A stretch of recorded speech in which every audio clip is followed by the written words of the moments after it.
Welcome to the ILTV News Podcast. I'm your host, Executive Editor Maayan Hoffman, and I'm happy to have our viewers back for the show.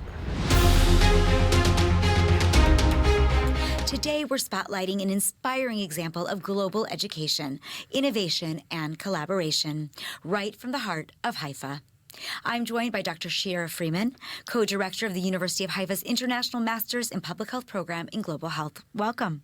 Thank you so much for having me here. Of course, and I also have with us Madison Lewis, a recent MPH graduate from Dallas, Texas, who is already making waves through international research on climate and health. Thanks for being here. Thank you so much for having me. Of course. Now, together we're going to explore why health leadership matters now more than ever, how one university, University of Haifa, is helping to shape the next generation of global changemakers. I want to start with you, Dr. Freeman. What inspired the creation of this international MPH program at the University of Haifa, and why does it continue to be so relevant even today? 10 years ago, when Professors Manfred Green and Richard Schuster launched this program, they had a very, very bold vision of combining global health, leadership, and health systems. This single program was the only one that existed at its time, and it's still one of very few in the world that has that combination. And 10 years on, we can see how relevant these topics still are.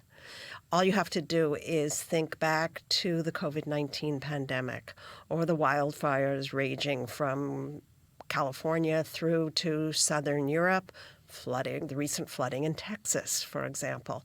All of these examples show that public health really doesn't obey any kind of political border.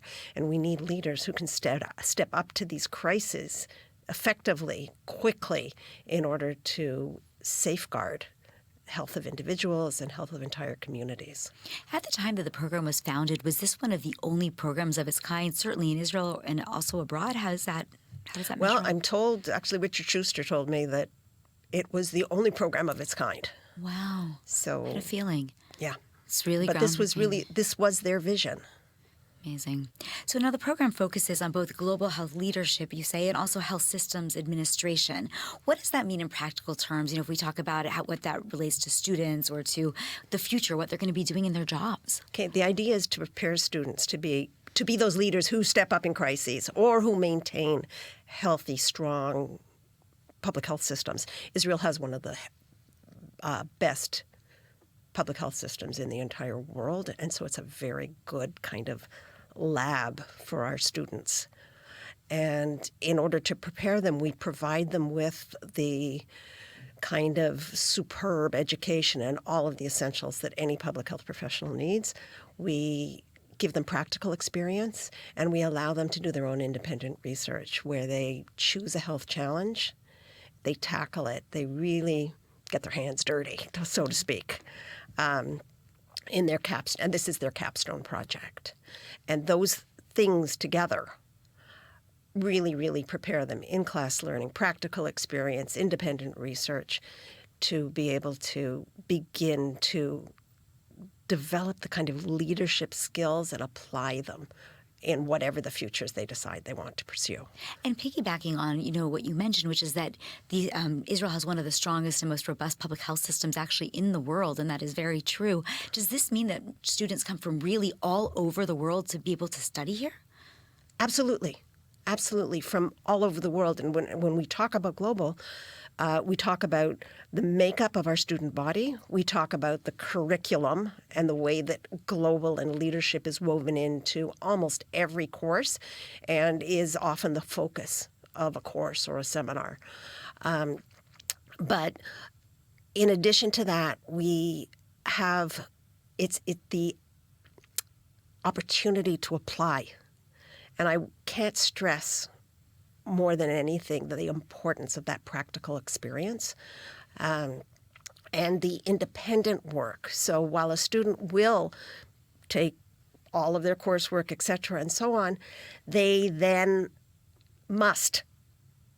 Now, I called it an opportunity, but it's also an obligation to apply, to use before they graduate. And then they really are prepared to walk out of the program once they've graduated and do the same thing in a real-world setting. Unbelievable. Now, you experience this, you are emphasize this global leadership in an interdisciplinary context. Can you share a specific example then of what that looks like actually in the classroom or during the applied practice experience? Give me one specific example of how that carries out. And then also I'd love for you to relate it to the role that they play when they leave the school, meaning what job do they have after that? Okay.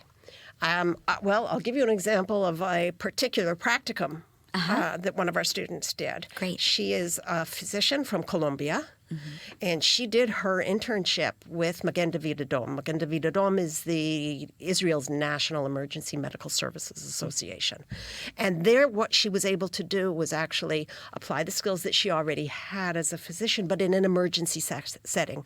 She was able to learn about disaster planning and decision-making under pressure in the field. And that is not something that any student can get from a course. Right. And what did she do after that? She is currently pursuing her medical profession here in Israel. Oh, wow. Okay. Yes. It was kind of, the degree for her was kind of a step into the Israeli medical landscape. Okay. But every student has a different background and every student has a different ambition. And the practicum is designed to allow them to pursue whatever it is their interest and their passion is. Do a lot of them take that back home to their home countries and help apply it there? Yes. Fascinating. Now, the program brings together issues like ethics, epidemiology, environmental health, and policy. Why is it important for students to understand the intersection in so many different fields? Public health is inherently interdisciplinary. Students have to understand many, many, many different fields, but more important than that understanding of individual fields, they absolutely have to understand the connection between them, because what they will be doing as leaders is connecting the dots, bringing different stakeholders together in order to make change. They have to understand how things connect, and they have to understand how to connect different people and different sectors with different interests. So I'm going to turn to you, Madison, in just a moment, but I do want to ask you just one last question before we move over, which is about this word leaders. We call it leaders. These are leaders in the program. They're going out to be leaders. Most of the time, when people go to get a master's degree, they are students. They become educated. I guess they have degrees. They're smart. But leaders, so what is this focus on leaders? How is that different than what you might see in another program? And why is that so important in public health? The difference is, first of all, it's a second degree, and so everybody's coming with some set of skills. And many of our students, they're halfway to a profession as it is. It's not as if we're shaping them entirely. They've already shaped themselves.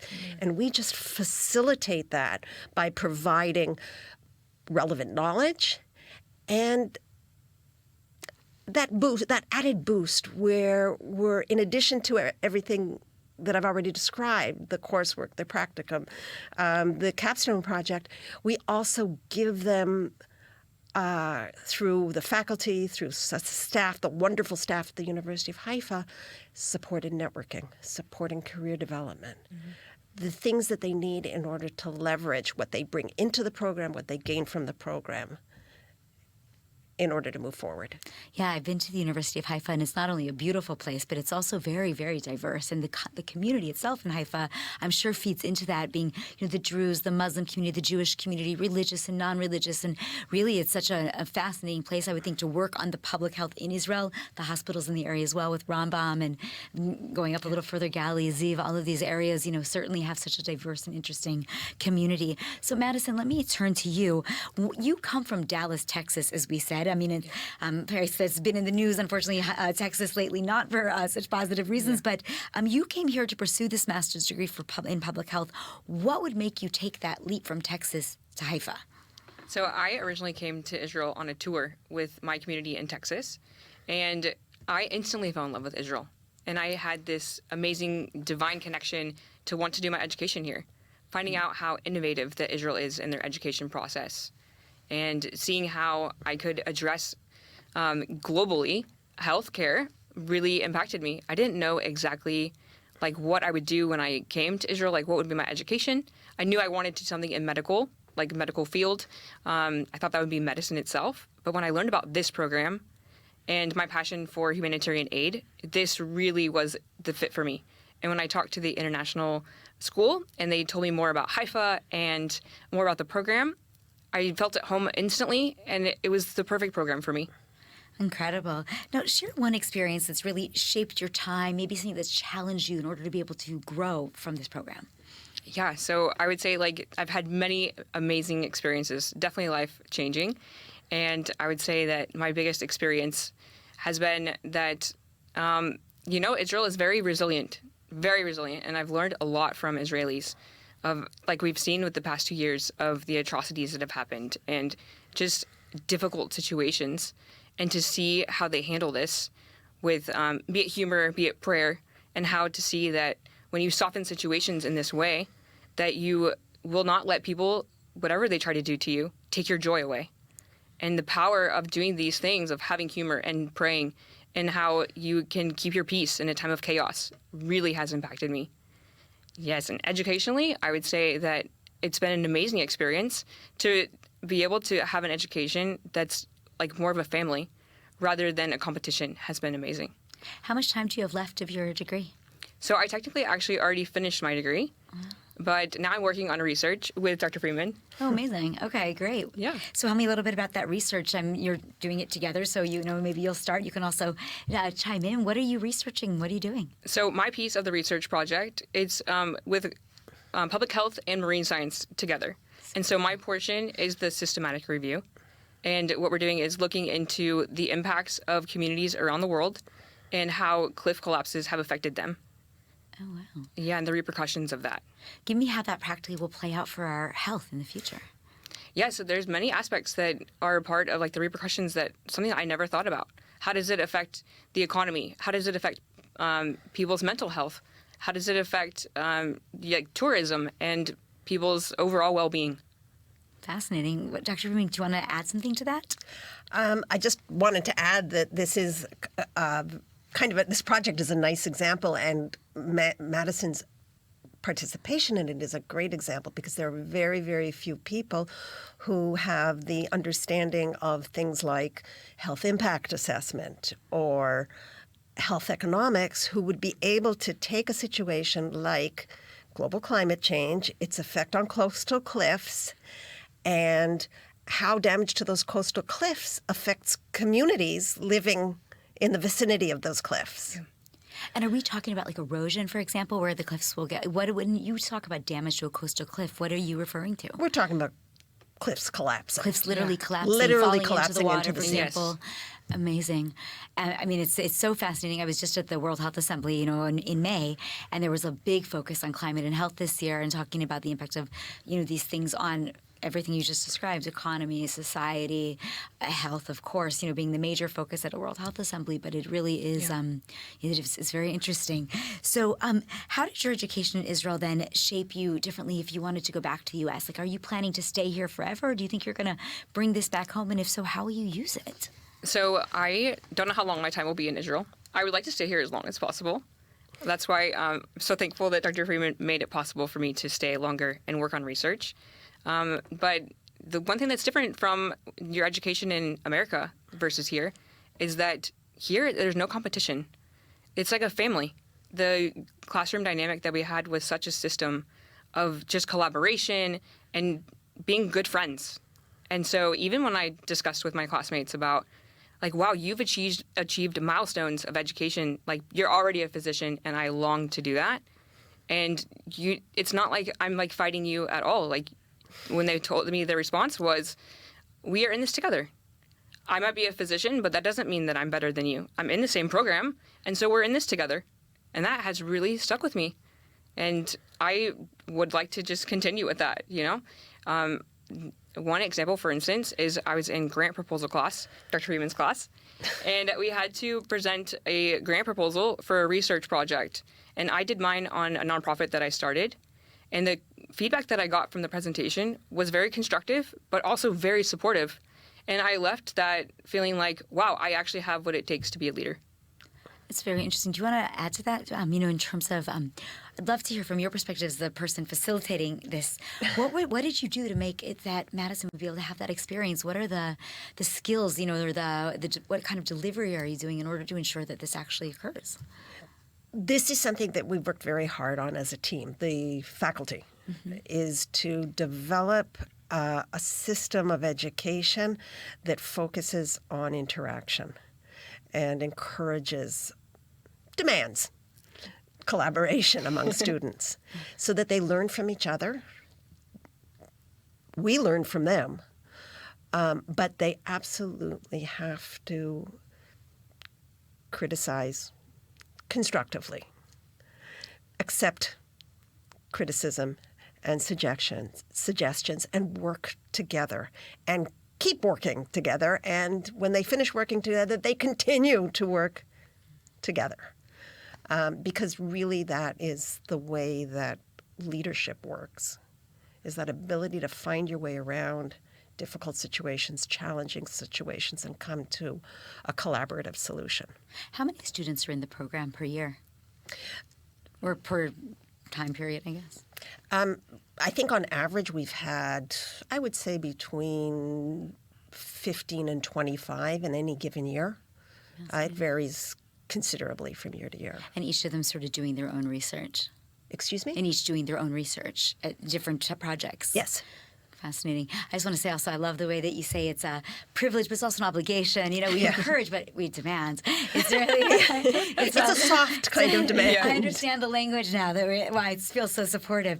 So, Madison, tell me a little bit about where you see yourself heading in your career. I mean, assuming that at some point you do wrap up this research and you're ready to move forward, what kind of job do you want to have? So this program has given, I feel like before I didn't know what it was that you took to implement healthcare. And now after the program, I feel like I have a toolbox of resources and support needed to be able to do humanitarian aid successfully and how to impact communities around the world with whatever it takes. And so since I started the nonprofit, the mission and vision of it is actually to preserve the current healthcare that they have, to improve what they already, to make it, to go to the next step and to be a better support to communities. And to actually realize I'm not going to go in with my thought process of this is the best and it's just cliche, but the American way of to say I know the best for you, but rather to go in as a support and to say what are you currently doing and how can I help you to preserve what you already have and to take what you need to go to the next level. So there's going to be hopefully a lot of people watching this. So if you could have a dream job, what would it be? It would be to be able to help implement healthcare around the world. Amazing. Yeah. Great. So I want to ask for both of you, and maybe you'll start, and Dr. Freeman, you'll wrap us up. What advice would you give to a student thinking about studying abroad? Both from a practical standpoint and also from a visionary standpoint, and specifically, of course, at the University of Haifa. So I would say don't be afraid to step out and to ask questions along the way. The students and staff at the international school and even the school in general, they're very supportive and they're with you on this journey. And there's a family involved. And so I would say to embrace that. And also the news will highlight the opposite of what reality is. And Haifa is a very beautiful city. From living in the mountains to being able to access the beach and everything in between. It's such a diverse, full of life community and city. And I seriously have to pinch myself regularly to realize that I'm actually not just living in a dream. Wow, you just described exactly what it is to live in Israel, I think, perfectly. What about you, Dr. Freeman? Same question. I would just say that, everything about the diversity and the beauty of Haifa and Haifa University is an absolute truth. It's worth experiencing. I would encourage anyone interested in public health in taking up the challenge, embracing the challenge, partnering with faculty, staff, students in order to achieve whatever your public health goals are through our program. Wonderful. Is there anything else that either of you want to add or something you wish I'd asked you that I didn't? Okay. No, but you're free to reach out to me at any time. Wonderful. Well, thank you both so much for being here. Madison Lewis and Dr. Freeman from the University of Haifa. Thank you so much. Thanks so much. It's a pleasure being here. Thank you for the opportunity. Truly.